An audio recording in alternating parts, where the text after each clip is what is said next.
How do I manage this? How do I try and somehow navigate through this?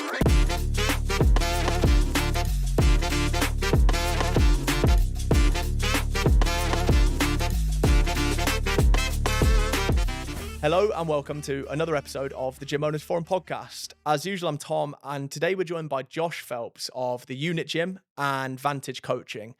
Now, the episode today, I will try and keep the intro quite short, but the episode today we spoke about mindset, attitude, just generally like how to gauge how successful your gym is and how to actually just operate a gym and community. We covered a lot of topics, and these are all topics that we cover quite a lot, but Josh today put them all in a very kind of actionable and understandable and quite like nailed putting them into perspective and saying them for exactly what they were. So it's a really interesting episode. And without further ado, let's jump right into it. Josh, thank you very much for joining us on the Gym Owners Forum podcast today. Firstly, we'll start off, give us a little introduction about yourself. Who are you? So I'm Josh Phelps. I am co-owner of the Unit Fitness gym, small studio, whatever people want to call it. It truthfully is a industrial unit. We set up 13 plus years ago now, working with strength conditioning type sessions for the everyday person, truthfully. So trying to bring people into conditioning, strength training, who possibly have never done it before. That's where we first started out. We have 2 venues now. We sort of manage a space in a place called Alconbury Wild, which is a new development, which is quite a small, tidy gym, but it's more of like a hands-off, what I'd like to call open gym. So people can come in, do their own thing. Obviously we look after them, but it's pretty, plug and play, as I'd like to say. Then I've also got a company called Vantage Coaching, which works with individuals, tends to be males in truth. And that is truthfully looking at what I call the vantage point, looking at their health, mindset, everything, the relationships, business, and we have conversations around that, trying to support people on that.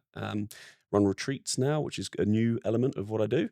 So yeah, a few different bits, and yeah, sort of been in the sort of PT world, as we call it, for 15 years, coaching for 20 odd years. Just being nosy myself, actually, you said you mostly work with men. What's the kind of reasoning for that? So to be honest, for the past 10, 13 years, the unit has been predominantly females. So when I say mainly work with men now, I mean, we've transformed thousands of women's lives and worked with women and love working with women. I think the reason it's tended to be guys more so now in this coaching space is it possibly stemmed from lockdown, actually, because ironically I had more people reaching out to me then because they felt that I couldn't take them to the gym. So they're like, I know you can help me with my fitness. I know you can help me with my health. I know you can do all this stuff. And people were feeling challenged around their minds. There was a lot of stuff going on, a lot of people feeling challenged. And I was just trying to share. We actually touched on this just before. We released a bit of a podcast, did about 100 odd episodes in lockdown, just to try and help support people. And I had a lot of guys going, right, what could I be doing right now? Because I'm feeling this pressure, this stress. And I was like, there's a lot of people being challenged here. And because I couldn't take them to the gym, I think they thought that I was going to make them train the way I train. And I'm like, I'm not going to just beast you because that's how I work, or whatever, or you perceive that I train, like most people do online, right? They perceive a certain thing. I was like, let's start off with walking. Like, you're allowed to walk for an hour or whatever. Let's do that, right? Or what else can we be doing except some little home stuff? And it sort of highlighted that a lot of these guys, although they've sort of got some things right, it was bringing to the forefront that mentally, physically, they weren't particularly in great space and place. And I could have a really open and honest conversation. I mean, I'm a very open person. Right? And I was quite happy to share some of the challenges I'd faced, things I've gone through, how I've operated with other clients in person, and having real conversations. And it tends to be some of the guys now that, and I mean this in a nice way, but I've really enjoyed the conversation. I work with some really high-level, high-performing men that we have great conversations during in the personal training space. And then what's happened from that is obviously I've picked up loads of knowledge from different backgrounds, and I always just try to be a sponge. I said it from day dot. Life, you can be the white belt as much as possible. In every conversation, there's always something to learn. I'll learn so much from having this conversation with you today.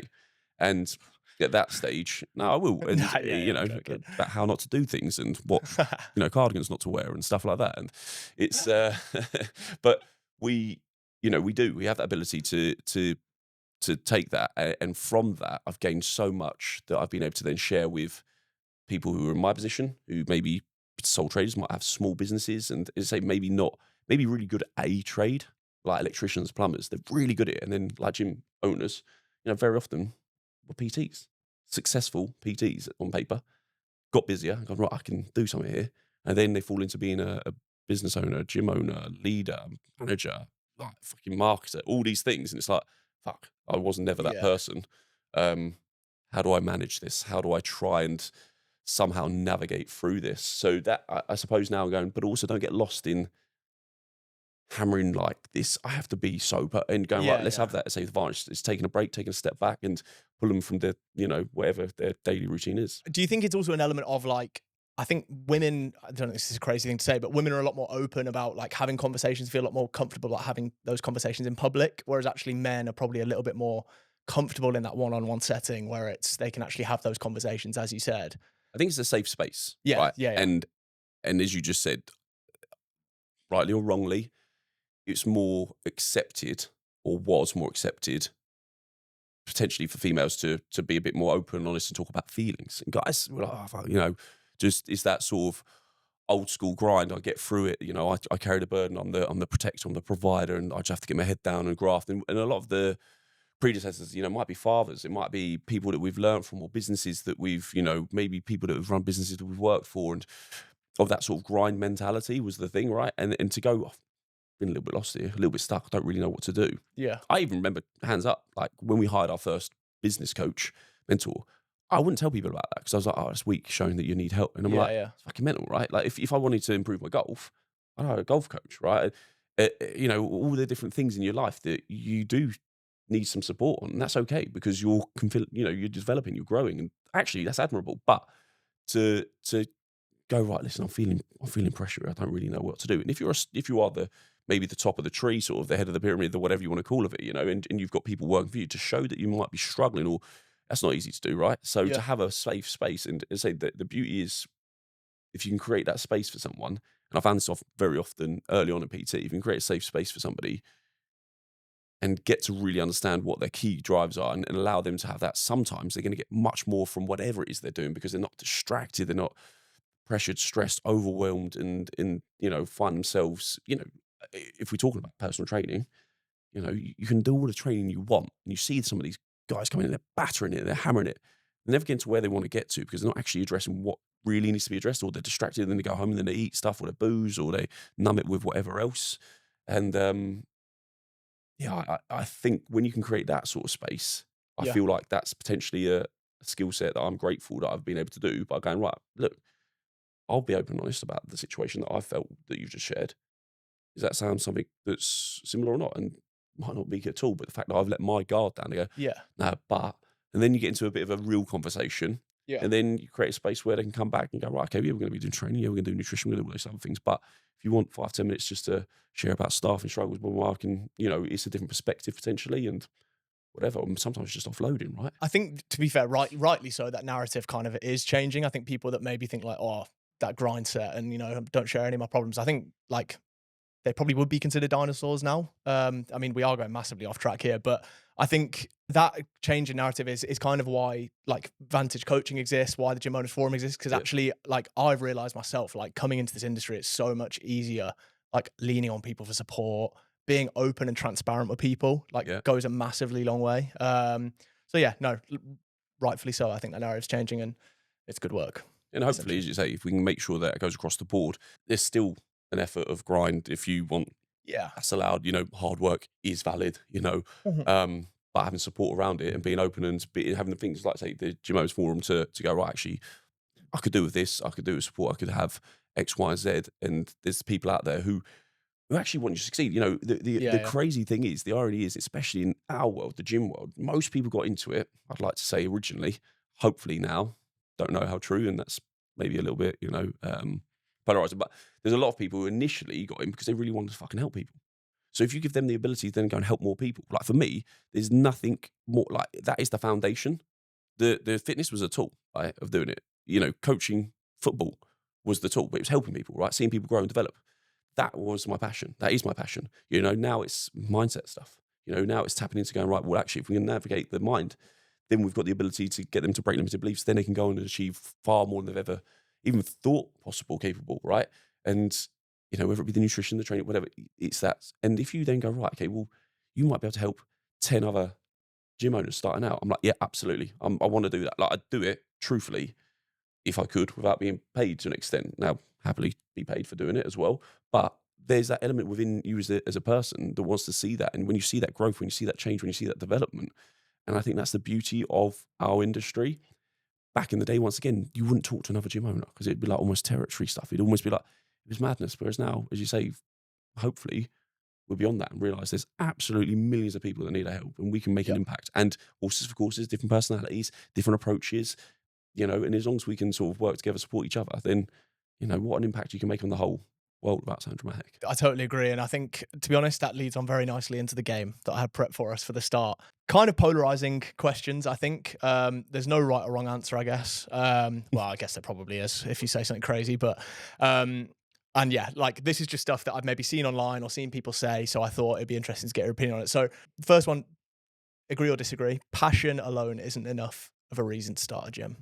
I don't know. You can be super passionate, but you've got to be willing to understand you're not going to just be successful from having a skill set of being able to do that and be passionate enough. You will have to either potentially hire other people, learn new skill sets, do uncomfortable stuff, and lean into other things that you're not maybe so passionate about, because a business will not just be successful because you're a good personal trainer. Can the initial thing come from passion? Yeah, it can be a Yeah. dream. Absolutely. So is it a good enough reason to start it? If you're willing to do it, you're able, because we're able to do fucking anything, I believe, right? That's my truth. Are you willing to do the stuff that isn't so fun and passionate about? Because passion's great. It's a great formula to start off. You can do it. And if you're willing to risk whatever and give it a go, fucking go at it, but go at it properly and be Yeah. really passionate about it. And when you are that passionate, usually you attract everything and everyone you need around you, right? Because it's an incredible power. Someone's really passionate about something and you see their vision, that will attract people. So Yeah. is it a good enough reason? Maybe it's the best reason. Well, to be fair, it depends on your definition of passion. But yeah, I think actually passion kind of implies like dedication, willingness, an interest and understanding of it as well. So yeah, I think the right kind of passion for sure. I would agree. Classes are dying. Agree or disagree? Disagree. What's a Flat out. class? Yeah, well, I mean, a class can be anything, right? Yeah.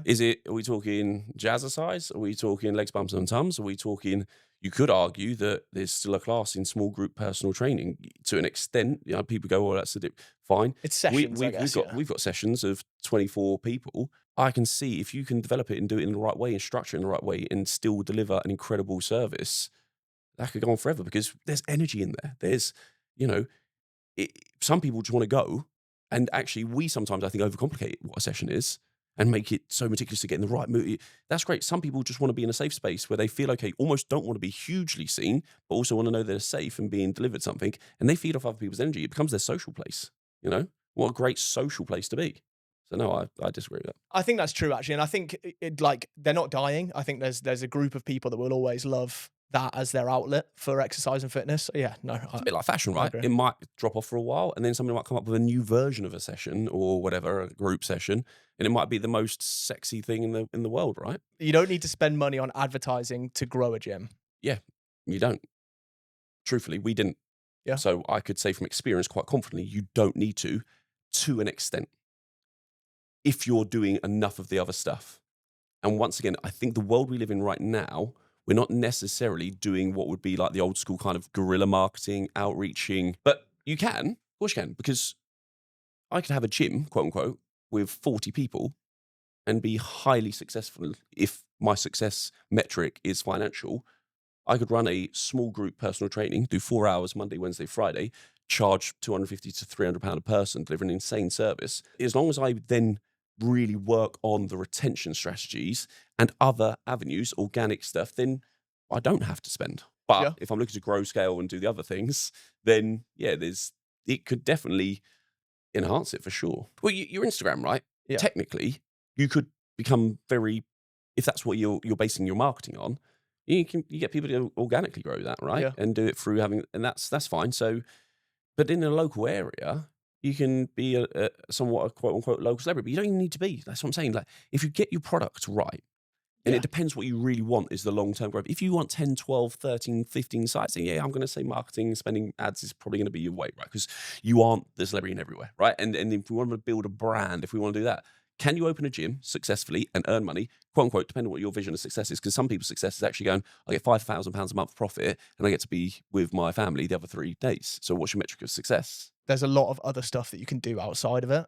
As you said, like the branding, but I think the community aspect of it as well, as you say, is like I mean, hugely. as I say, it depends. Say where we're going to, what the goals, What kind of facility as well. and yeah, I genuinely think you can do it. Yeah, I mean, spending on ads, yeah, I think actually can really do a lot of damage if you don't do it right. Yeah. Right, and you know that better than what I do. There's a lot of people pumping a lot of money into a lot of things that's The standards that it takes to achieve PT qualification today is too low. 100% agree.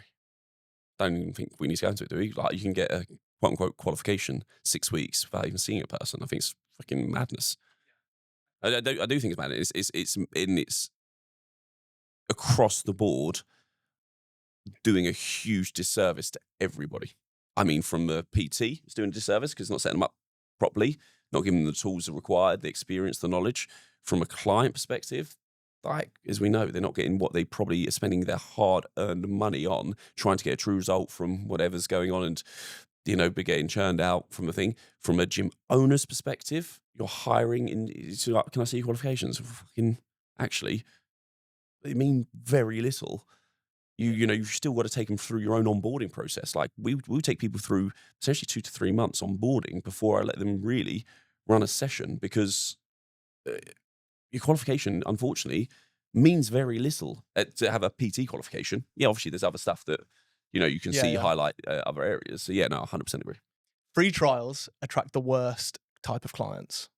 It's a hard one, actually, because we've had some great success getting people, because it broke the barriers to entry through nerves and stuff, and they were like, so it gave some people the ability to see the value which they weren't able to see potentially externally. Now, it might be through our poor marketing, truthfully. However, it's sometimes hard to trust in the environment that we're in.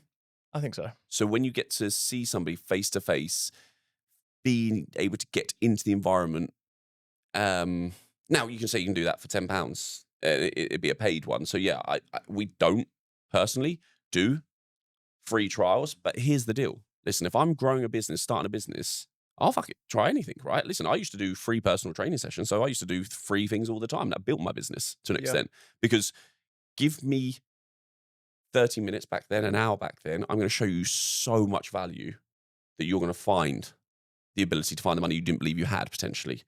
Find the time that you possibly didn't believe you had. So if you've got the capacity, say you've got loads of spare space, and you think you can get people in, show your quality, show off your skill set. And it might be the one thing that gives two people who are just maybe sitting on the fence and go, oh, actually, they're doing it for free, so I've not committed. Remember, when you commit to something, whether it's £10, whether it's anything, you've committed that that's like taking a risk. It's like actually going, oh, I've put myself out there now saying that I need help, I want help. I was just going for free because it was free, right? Sort of thing.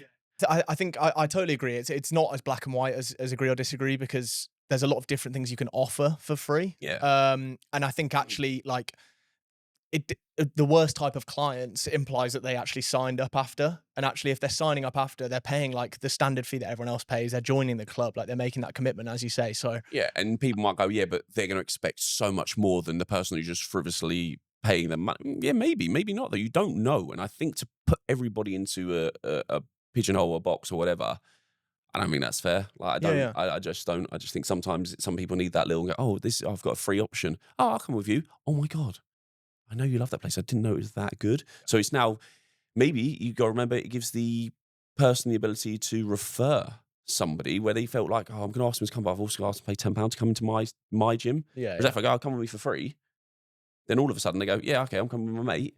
That's legend. That place, oh my God, this coach is incredible. Now all of a sudden, that's technically a free trial, right? And finally, gym owners don't look at themselves enough when their business is suffering. Yeah, I think it's more now seen. I know a lot of gym, maybe because of the network and the group that I'm in, they do look at themselves. I always think it does start with you, though. However, and I think that's somewhat a leadership thing from that. I'm a big thing of taking ownership, right? And I believe that if something isn't potentially working, it's very easy to go and blame others. Oh, it's the market, it's the industry, it's the...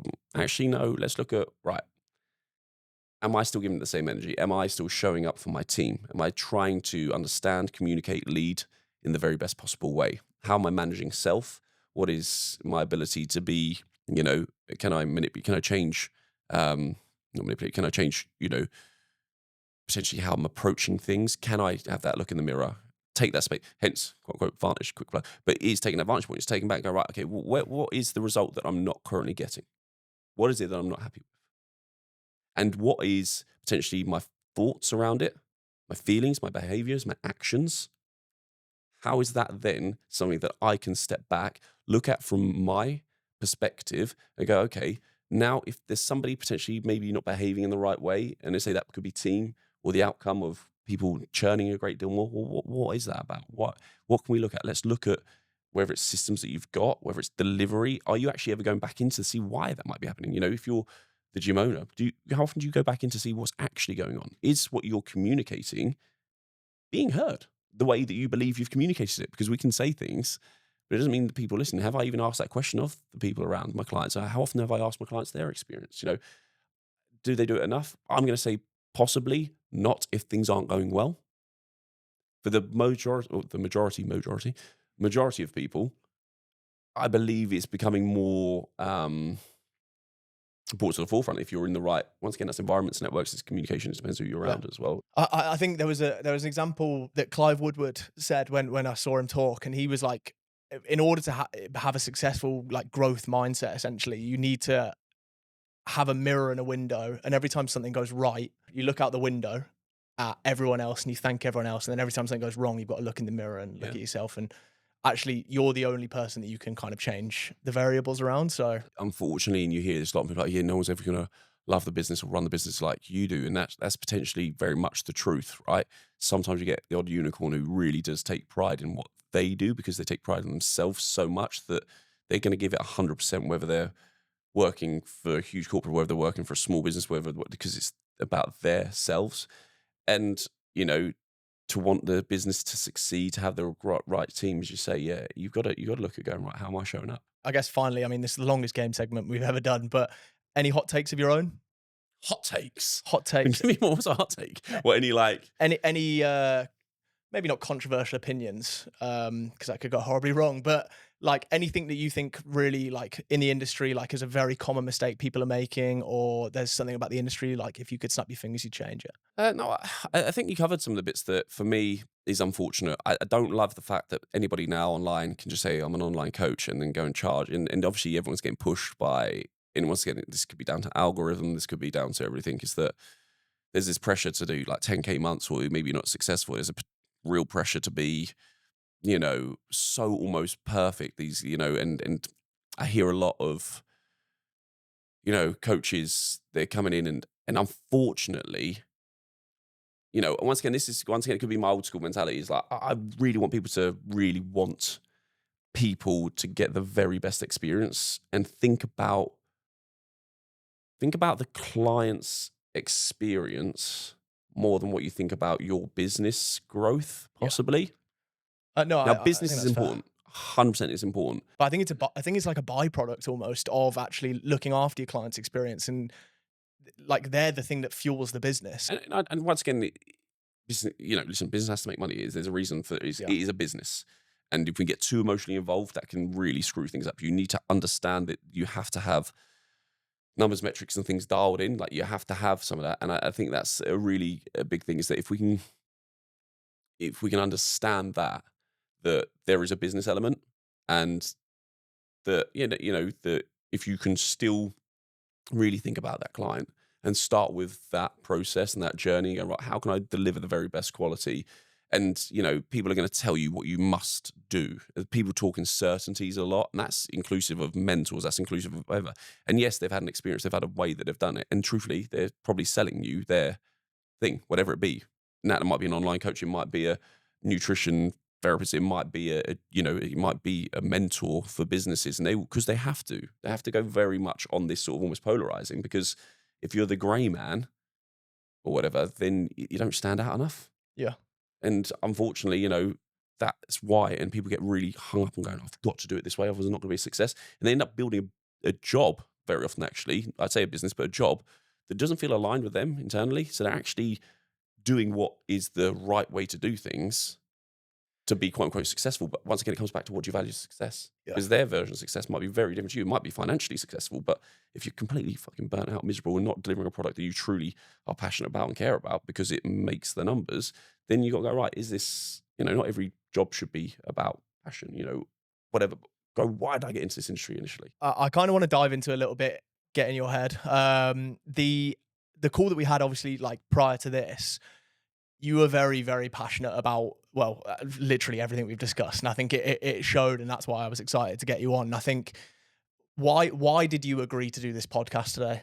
Because I am really passionate about the industry. Like, as I said, from day dot, whether it be, and I'm passionate about helping people and supporting people. And I see it like I've been a part of lots of different sort of coaching programs and things, and people are coming in and they're sharing their experience, and it makes a huge impact. And there'll be one thing, hopefully, somebody will take from this or a conversation you have. And the reality is, and this might sound hugely egotistical, but if you put me in a room of people who are starting out and people are doing it, I will share everything as open and as honest as possible, because I want them to be able to hopefully extract one thing that could potentially change the trajectory of their lives. And that sounds dramatic, but sometimes it happened to me. I was around certain people, they said one thing, I'm like, fucking hell, I've never had that perspective. I've never looked at it from that way. And they might not. They might just take one thing that they might be able to improve within their business, but I want them to know that there is support availability out there from the right people. And there's people who are out there, quote unquote, as coaches, mentors, whatever you want to call people. I work with businesses. It's not just gyms, actually. You say electricians, plumbers, all sorts of people, because we're all in a business. And when you're carrying that burden, and potentially if you've got family, you say you're doing all different things, you've got a lot of hats, quote unquote, that you're wearing because you fell into that position. It's fucking hard. It's really fucking hard, right? And don't beat yourself up if you are struggling. And having a place and space that you can come to and go to and have a real honest conversation where you're not going to be judged. Like, I'm not going to force you to do something that you don't want to do, but I'm going to go, right, let's ask you questions, have that good. It's not therapy, but it is an ability to go, right, actually, I'm doing this. I keep getting told to do X, Y, and Z, but then my wife hates me for it because I'm constantly doing this, or I'm never present with my kids, and I could scale up to do this, but then I'm not going to get this. And the real open honest conversation is to go, right, well, actually, there are people out there who can ask good quality questions from experience, who don't need to charge £1,000 a month necessarily.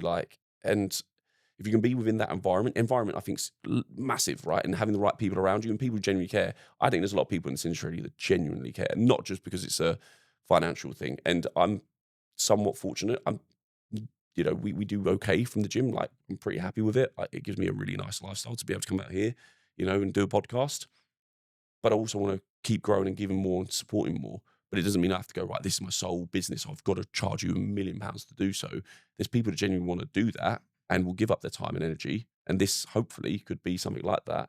And hopefully there's more synergy to help people going forwards. Well, yeah, 100%. I think I like the environment comment you made, actually, because it's like nature versus nurture, and I think everyone is kind of born how they are. You can't change your nature, and I think actually, like, the only thing you can now change is your environment around you, and I think that's so important, and that's the mindset you have to have. Is it might sound a bit cringy to be so righteous and supportive, but how else do we like share all that information with everyone? And people can judge you whether you're trying to be positive. People judge you if you're being negative. People don't necessarily enjoy somebody who's trying to be positive. Like, my wife is like, why are you always happy? Like, she's angry about my happiness, right? She is. And I mean that in a nice way, because she'll be like, and rightly so, she'll worry about stuff, she'll stress about.